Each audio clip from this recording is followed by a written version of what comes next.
So we're back, and you know what time it is. It's 4 o'clock in the afternoon, and we are going to land some good stuff on you. And today is a real feel good story, at least from my perspective. New friend, both of us were invited to an online event with Jesse Itzler, very intimate, very cool. And as part of my mantra is, I always want to connect with the people that I share an experience with. So I reached out to Megan. She's awesome. I basically said, what are the three things? I said something like, hey, tell me your story. And bam, three things we had in common. We have Dallas, we have Oklahoma, and we have Ormond Beach. Try and put that trifecta together. Almost impossible. So happy and thrilled to welcome Megan Reilly. Megan, it's your chance to tell us something good. Awesome. Well, I am so pumped to be here. I love the pretense. I love the whole thing. I think positivity and focusing on the good is, even before the pandemic, that was really just kind of the way that we did things at my company, Tippi Toes, and just in general. And the idea that you highlight it like this is just awesome. So I love it. And I'm really excited to be here. Cool. Yeah. So, but yeah, the fact that we had those three connections right off the bat were super random. And I would say Dallas, Oklahoma, and Ormond Beach, Florida it's a very unique set of things. So it just crazy, and like real connections, not like fake kind of connections, like real legit connections anyways. So it was a good start, but yeah, my name's Megan. I have three daughters under the age of 7 that are always somewhere around close. It's very exciting around here. Just the thought of that. Yeah. It's fun. I mean, at any given moment, a princess could walk in here asking me to, I don't know, zip up her dress or find her wand. So that's just how we do it around here. Awesome. Wouldn't want it any other way though. It's awesome. And I'm married to my best friend. He's awesome. His name's Chris, and we live in Rockwall. I have a company that I run with my sister called Tippi Toes, and it's a children's dance company. We've been doing it since Sarah started it when she was a sophomore in college. And so since 1999, and we've been doing it ever since. We've since franchised our business. We've got 35 franchises around the country. We've recently just gone international, which is exciting. And I've got a new podcast coming out soon called Who Is Your Mama? And I'm interviewing moms of amazing people like Sarah Blakely's mom, Jesse Itzler's mom, Kyler Murray's mom, Jay Williams' mom, among many others, to find out what it was like to raise kids that turn out to be awesome human beings. Wow. That's so cool. It's really fun. And the thing is as a mom, as a parent, we're like, you get this child and then you're like, what do I do? Like all the things in the whole, like everything changes and things, there's always things to learn and things you don't know. And I always went to my mom because I could go to Google, but are those answers good? Like what's the long-term ramifications of what I'm going to get from somebody I don't know? So I like the idea of like, let me talk to somebody that I know the proof is in the pudding. Like they raised kids that are happy and well-adjusted and thriving, and maybe they're famous, maybe they're not, maybe they're wealthy, maybe they're not, but they're happy and they're content. And so kind of like the idea of reverse engineering parenthood in that way. So that's coming out, and it's coming out. Fascinating. Thank you. I'm really excited. And I tell you, I've had 11 interviews and I'm like hanging on every word. And the women, these moms are like brilliant. And most of the time they're like, why do you want to interview me? What are you talking about? Like, it's not something that these women in their 70s, 80s have been asked to do, but man, they open their mouth and it's just like knowledge and insight, and it's been awesome. So that's been a really fun part. It's going to be on Jesse Itzler. He has a new platform coming out called BYLR Radio. And so it's going to be a weekly show every Monday at 1 p.m. Eastern on his platform that's going to come out in August. So love it. Yeah, really good. Which is, for the sake of the audience, which is Build Your Life Resume, correct? Yes. So Jesse has created this awesome course and this really community around building your life resume. And if you don't know or follow Jesse Itzler, go do it now. Yeah, he's unbelievable. He's as real and as authentic as you would ever hope. Like you see him and, you see these figures online. You're like, what are they really like? He is good to the core. He loves his family. Like he's awesome. And he's a great mentor, and he's a great mentor from afar. Like I was getting insight from him long before I knew him. And now I consider him someone that I know and am friendly with, and he's exceptional. So he's a great person. If you're looking for something good, he's definitely one to follow. So yeah, I want to see if he'll. If I know his schedule is berserk, but I'd love to have him on the show. So as a working mom, you have a working business, you have a working podcast, you are married to your best friend. How do you manage? How does Megan Reilly get out of bed in the morning and do all the things that you do? Hey, I love it's awesome. It's all good. And I feel really, I love everything that I do. And, that I love the work, because our company Tippi Toes, I'm very involved in the operations of that, but I love it. And I believe in what we do. Our dance classes are positive and encouraging for kids. It's not competitive. It's very G-rated. We serve kids under the age of 12, boys and girls. And I believe so much in what we do. And I find it so important. And so it's so easy to pop out of bed. When you have kids, I also love that they're at home, they're seeing this in action. So I hope that they know, in my deepest thoughts, I hope they see that I'm pursuing my dreams and chasing things I love. And, I hope that, I don't put that, and I don't have those deep conversations with my 7-year-old about it, but I think it's kind of through osmosis, hopefully something they see. And everything I do, the podcast, my business, I enjoy all of it and I love it.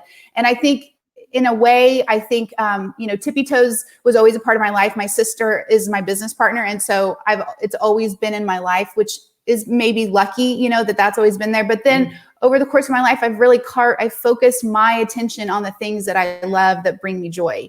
And I don't do things that I don't love doing. And so that makes getting out of bed a thrill every day. And honestly, I work a lot, but I love it. So I don't mind it at night. We'll be sitting there, Yellowstone on in the background or whatever. And I have my laptop on my lap, but I love it, and my husband gets it and appreciates it. And so it's easy to do. There's a lot. I mean, it's a lot, no doubt, but it's good. I love it all. That's awesome. And what's interesting is that, I get to interview some great people, you among them. And there is a philosophy that I have that success leaves clues. And if you're willing to pay attention, there's a steady stream of consciousness here on this show where people are doing what they're passionate about. They're following their gut. Jesse is a guy that speaks to, if it doesn't hit your soul, then deflect it, go away. So I'm not surprised that that's happening. I'm super curious. There's 500 million podcasts. All of a sudden, the barrier to entry to do a podcast is very, very nil. Anybody can do it. Anybody can do it from a computer or whatever. That your idea is one of the most novel that I've heard. And I've been doing podcasts before podcasts were cool. Yeah. And I've always tried to come up with something that was relevant and people wanted. What was the genesis of that idea? Because it is spectacular. I cannot wait to dig in. Well, I'm so grateful. Thank you for that.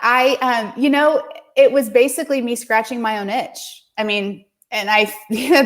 the truth. So awesome. I've been a follower of Gary Vee, as many are. And honestly, I was when I had little ones at home and I was, nursing and doing 5 naps a day. And I couldn't do those extra things.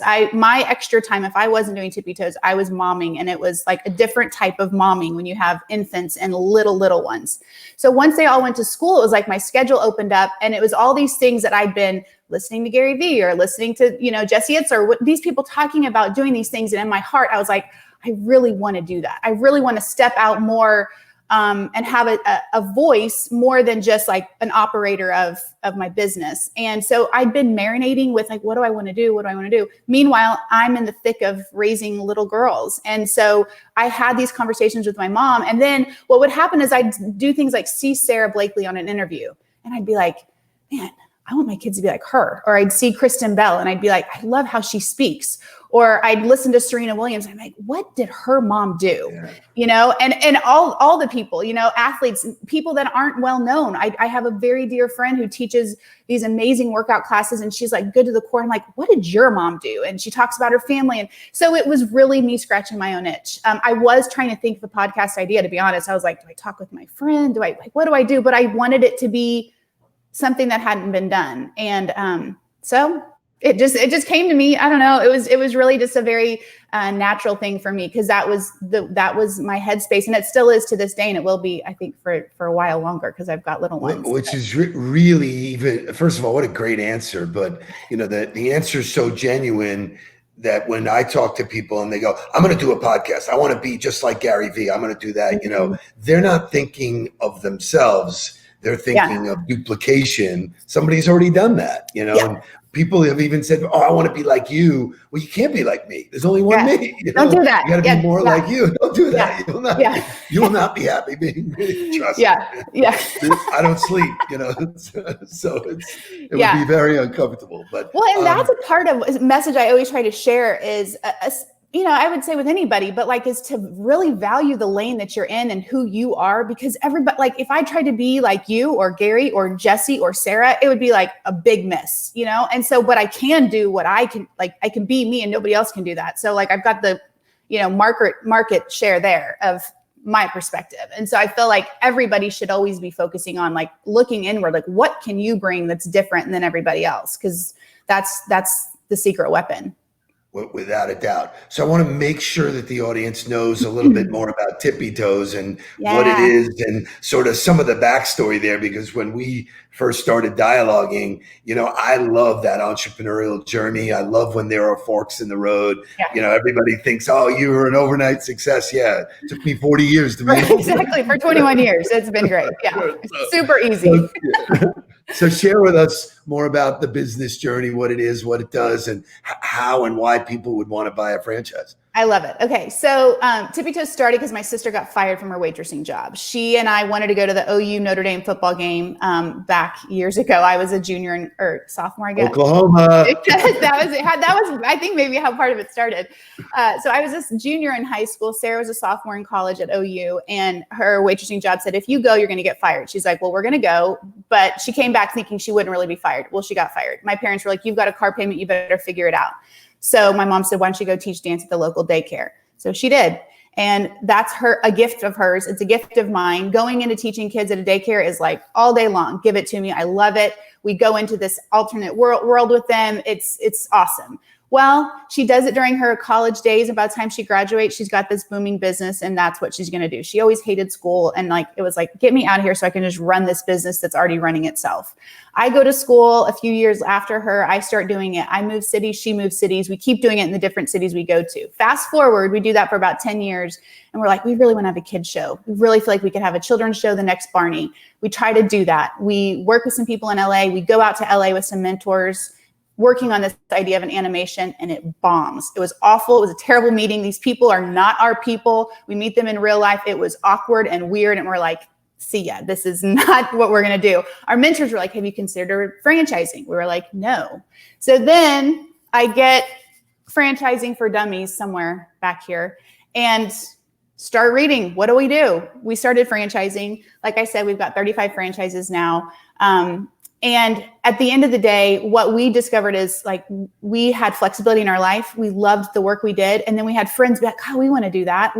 That seems so great. So we go into daycares and preschools and offer dance classes on site. Some of our franchise owners do end up getting their own studios because they get this huge following in the areas that they are, and opening a studio is great. But what's so great about it to start is you don't have to have this huge build out. You can come in, we give our franchise owners, we write our own music. We have 6 CDs that Sarah and I write all the lyrics to, and then they're in class. I don't know where they're right over here. Anyways, we have, it's all branded. So it's all focused on, our brand. It's kid friendly. We're encouraging kids. We're building their confidence. So it's not your typical dance of black leotard, pink tights. I mean, we're in charge. So you can imagine just it's fun and it's silly and it's, it's high energy. I went to school to be a registered dietitian. So we have a big focus on health and like showing kids that being active and energetic and really exercising can be fun. So, it's all really about serving kids, hearing stories from families where they're like, our daughter has been so shy and hasn't wanted to do anything. She came to Tippi Toes and we've seen a different side of her. Or, kids with special needs come into our class and say, we've never had a place where they could go and feel this celebrated and included.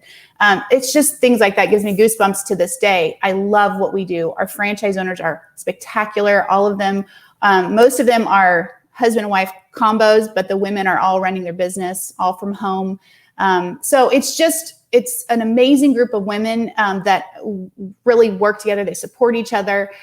You'll hear sometimes about women like not supporting each other. And I'm like, where's that happening? Because it's not in our world. That's not a thing that we're just building each other up. So it's an absolute dream. Now the pandemic was interesting. It still is. That was going to be my next question is, listen, everybody's dealing with it in some capacity.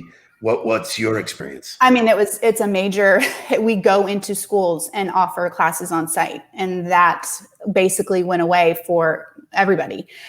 So what happened is I happened to be visiting Sarah. She lives in Kentucky. I live here in Dallas. I was visiting her for our spring break with my kids. And it was the day that the NBA said they were going to cancel.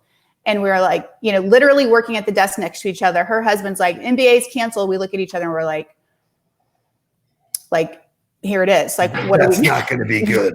Like, this is happening. Like, there is going to be more coming. And so that was, I want to say, on a Tuesday or Wednesday, and Friday we were in the studio videoing content because we knew at that moment that we had to move to virtual dance classes. It's something that we had on the radar at some point to do because it just makes sense in the world we're living in. But also, how do we navigate that? We wanted to really make sure our franchise owners didn't feel that as a, questioning what's that for if we're doing this, or, we just wanted to be really mindful about how we did that. But then all of a sudden it was like, this is a necessity. And so within 10 days, we'd had a ton of content from training videos and things. We were able to piece together really amazing virtual dance classes that basically allowed our franchise owners to continue to serve customers, even though they couldn't actually serve they couldn't be in person with them. So none of our franchise owners could have classes, but we said to them, here, give this to them, keep charging, you can keep charging your customers. Maybe that has to be edited in a way. But now now what's amazing is when we do get through this, because we all will get through this, I feel like I was telling somebody last night, I feel like we're like bull riding right now. It's like, just hang on. Just hang on. Like, just don't get bucked off right now. Just hang on. But at the end of the day, when this is all finished, we're also going to have a whole new revenue stream for ourselves and our franchise owners. More importantly, what we care about is our franchise owners. We want them to be crazy successful. We want them making money. We want them feeling good. And now we got thrown into this, but they're going to end up with a whole new revenue stream, which we'll take that. Like, that's good. So it's like, hang on. Something good. That is something good. Exactly. Hey, I have to tell you, last night we had a company-wide Zoom happy hour, and I went around and I said, everybody, tell me something good. So within the whole meeting, I stole your phrase because I just love it so much. It's so important. And, right now there's so much we could focus on that's not good, but when you focus, I think when you speak it and you talk about it, you see more of it, you feel more of it, and then it kind of just gets into your bones. So I love this. First of all, I'm flattered, humbled, if you will, but you didn't steal it from me. It's been there. And as a sales guy early in my career, I would ask people, hey, how you doing? And they would give me all their tale of woe. And I was like, whoa. I don't want to go there because I'll never get you back to where we can focus on something positive. Yeah. So it just became, change of behavior. Mm-hmm. And it really does work for everybody. the Yeah. conversation Agreed. is uplifting. And as a guy that sort of is a fan of the laws of attraction, I believe if you put out good, it comes back to you. So it's sort of a boomerang. Yeah. So this has been fascinating. I find you personally very fascinating, and I get to meet a lot of people. You have a energy and a spirit In our last couple of minutes, share with us what you would suggest, or what are your keys to success, because obviously you've had a nice ride up the mountain. There's some great things happening. If you're still selling franchises, let me know, because I think a lot of people in my audience would be interested. But what are your, Megan Reilly's keys to success? Yeah. Well, thank you. We are still selling franchises. So cool. Yeah. Always take action. I think back to when I had little ones, and I felt like I had all this that I wanted to do, but I couldn't do it. And I chose to be with, the mom, and I loved it. And it was amazing. And I still am, obviously, like I still take care of my children, but the minute that I had a little bit more bandwidth and was able to do more, and I started taking action, it's amazing what happens. And then you realize that so much of what we all do is listen and learn and think and plan, which means nothing if you don't do anything about it, if you don't take a little step. If I wouldn't have slid into DMs on Instagram and said, here, I have a podcast, could I interview your mom? I never would have had, that's how I didn't know Jesse at all. He said yes. He heard it. He loved it. He said he would happen to be starting this radio station and said, I want this on there. So like that was only because I took action at the first. Was there some serendipitous good things happening? Sure. But I took action, and that's, you have to take action. And who cares if you fail? Everybody I just don't, failure no longer is something that would ever deter me. If anything, I'm like, let me hurry up and fail so I can learn and then figure it out and do it better next time.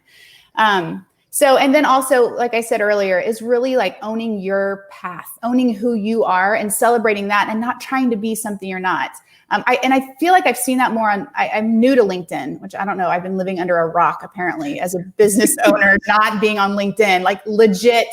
Rich Cardona was like, you need to be on LinkedIn. I'm like, I don't even know what my login is. This was in December. This was 6 months ago. I'm like, I have no idea what you're talking about. But what I've seen is people really celebrating their lane. Are you talking about clothes? Great. Are you talking about being shy and how that's helped you? Great. Are you talking about hardcore LinkedIn? Great. Like there's a niche for everybody. That's correct. And I just think really owning yourself, it just is fulfilling. It makes you happy to work at 9 o'clock on the couch because you love it so much. And so being true to yourself and taking action and not letting failure ever slow you down, I think are a few things that I have seen, honestly, for me, even in the past year, when I've really been able to do those things. And I don't care what other people think about me. Like, for a while, Sarah and I, we didn't go to school to be business owners. We didn't I have science in my background. Like, what am I doing running a company that has 35 franchises, international franchise? I thought that for a while. And then I was like, screw it. I like people. I want to serve people. I like serving people. I can do this, and so don't count yourself out. Own who you are and let that shine. And it's amazing what happens. You are an amazing interview. I had so much fun. I'm super thrilled that you're in my life. I have some people that I'm going to send you who I think could really help you in the selling of the franchise. They have a real base for that. I'm actually doing a LinkedIn event on July 17th. You'll be my guest. If you're willing to commit 2 hours, I'll show you the inside on how to do it. We have an event called Learn LinkedIn Like a Pro that at the beginning of the pandemic, we threw it together and said, people need to work this the right way. And people who come through it are like, oh my God, I thought I knew LinkedIn. And then, so we'll give you the ins and outs. I'll send you the invite. Well, that's great. I hope we're friends forever. You're amazing. You're just fun to be around, and I'm excited to know you. Well, I feel the same way. I'm super pumped to have gotten to talk with you and meet, get the time with your audience, and it was awesome. So I'm looking forward to more conversations. There's more to come. You'd be great. Thanks for sharing something good with us. Yeah, it was awesome. Absolutely. Take care. Bye-bye. Bye.